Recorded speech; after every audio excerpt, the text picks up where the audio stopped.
Magandang araw mga kaibigan. Bigyan natin ng reaction opinion itong post, ang balita ngayon. Title, Puro Demonyo at Magnanakaw. Barsaga o marangkada sa pagbabalik Kongreso matapos ang suspension. Muling naging sentro ang usapin si Cavite 4th District Representative Kiko Barsaga matapos ang kanyang pagbabalik sa trabaho sa Kamara kasunod ng kanyang suspension, kung saan nanatiling matapang at direkta ang kanyang mga pahayag laban sa institusyon. Sa kanyang unang araw ng pagbabalik, sinabi niya sa media, I'm glad to be back. 2 beses siyang nasuspended eh.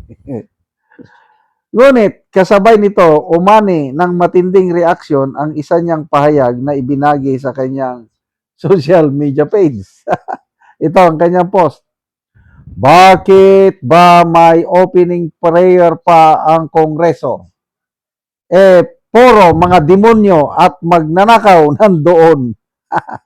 Kalakip nito ang hashtag corrupt Congress. Nako, baka mamaya, ano ba ito? I-suspend na naman siya. Anyway, fuera de los venos.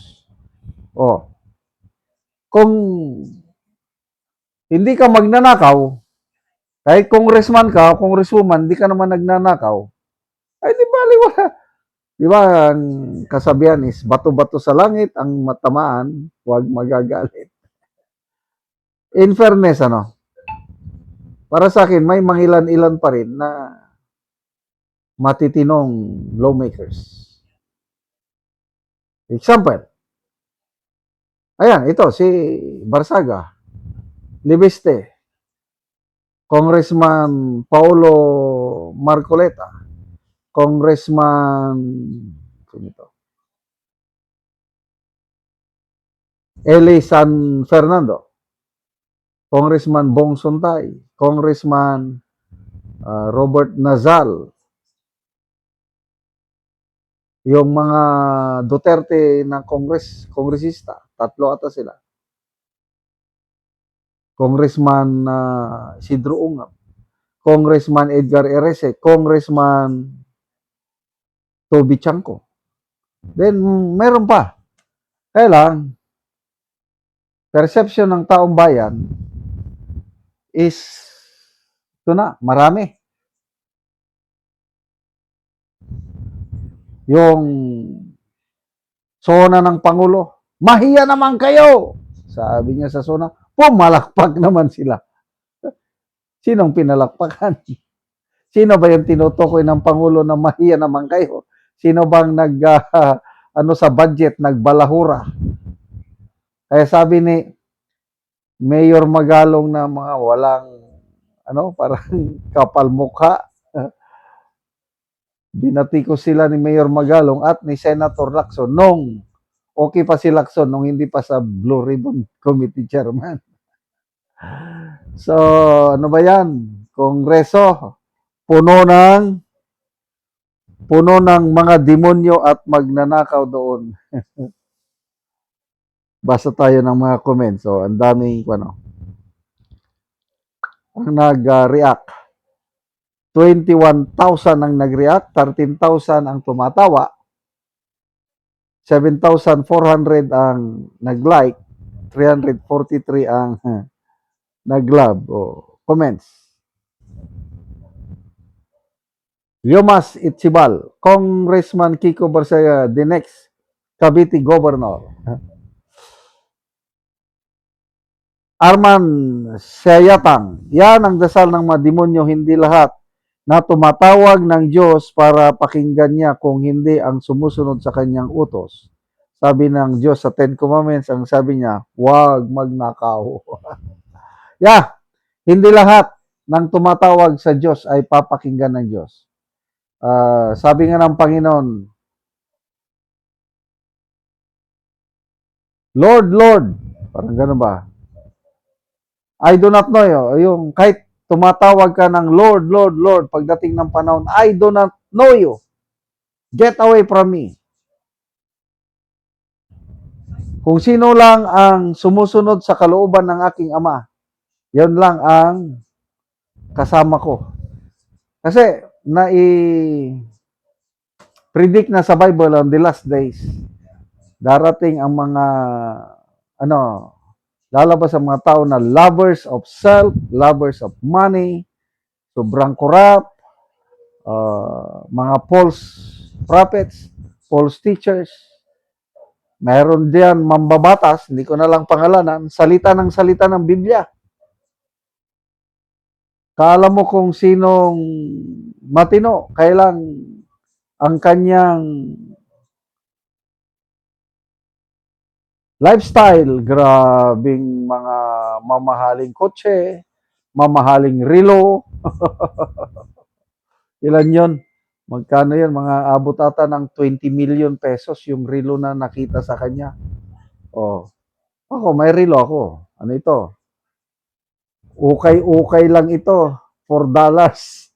Binili ng anak ko sa US, niregalo sa akin. Tuwan-tuwa naman ako. Oh.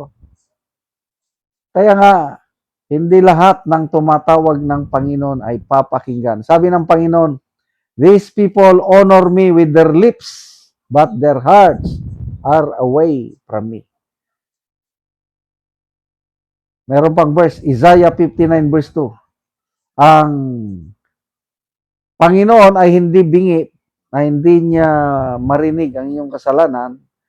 Ang kamay niya ay hindi maiksi, na hindi niya kayo matulungan. But your sins have separated you and the Lord your God. Yung kasalanan natin ang nagiging balakid, nagiging tabil o veil, yan o. Yan, nagkakakita tayo. Biglang ganyan o. Yan ang kasalanan. Kaya yung dasal natin hindi makaabot sa Diyos.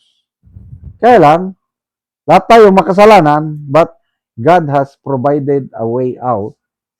Kaya pinadala niya ang kanyang bugtong anak. For God so loved the world that He gave His only begotten Son, that whosoever believes in Him shall not perish but have everlasting life. Ayun.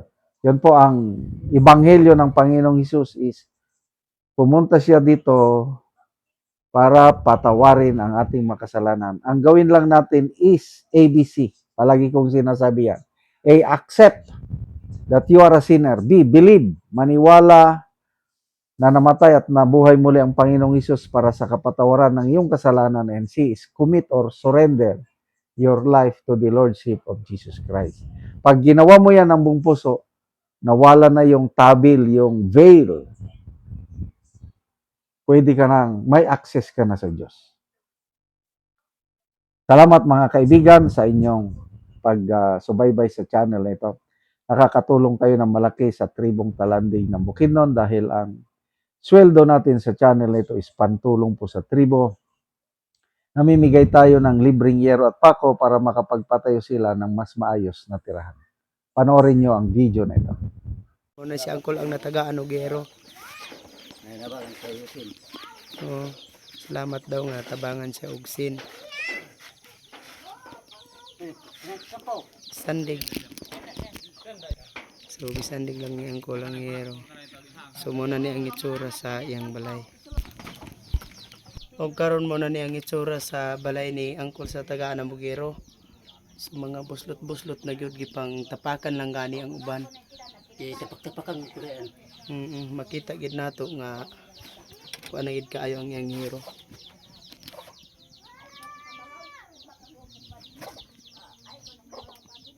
So mauna ni ang ilang kahimtang sa ilang panimalay. O karon Kol, pila na ni katuig ang imong balay sa imong atop ngayon ani ang itsura? 12 na katuig. 12 na katuig. Kay kuan natay mga kurtahan igo naman sa pagkaon. Basta nga daot na ng mga tin. Oo, so lagid ka nakaatop. Awa tama wa ko makaatop. So unsa ra day imong trabaho Kol? Mais Mais lang. So maggabasok lang gyapon. gabasok So naa kay estudyante Kol wala? na Pila ka buok yung estudyante? duha. Duha. So unsa na yung mga grade? Grade 5 o grade 6. Grade 6 o grade 5. So, kuhan gid kol ba? Tama lang gyud sa estudyante ang imong kwarta. Kali sa mga pagkaon. Galisod gani mo sa inyong pagkaon kol. Salamat Ginoo nga sa pagtabang sa sin. Oo nga kuan. So naa pa kay asawa karon kol. Naglakaw man siya, nag-apro ng pasin, hindi na ito siya mag Oo, so nakalakaw siya. So ikaw lang karon ang nabilin sa balay. Oo, Oo. siguro. So nagpasalamat si Uncle sa Ginoo sa nagtabang sa sin nga makaatop na gid siya. Salamat kay Kol. Salamat.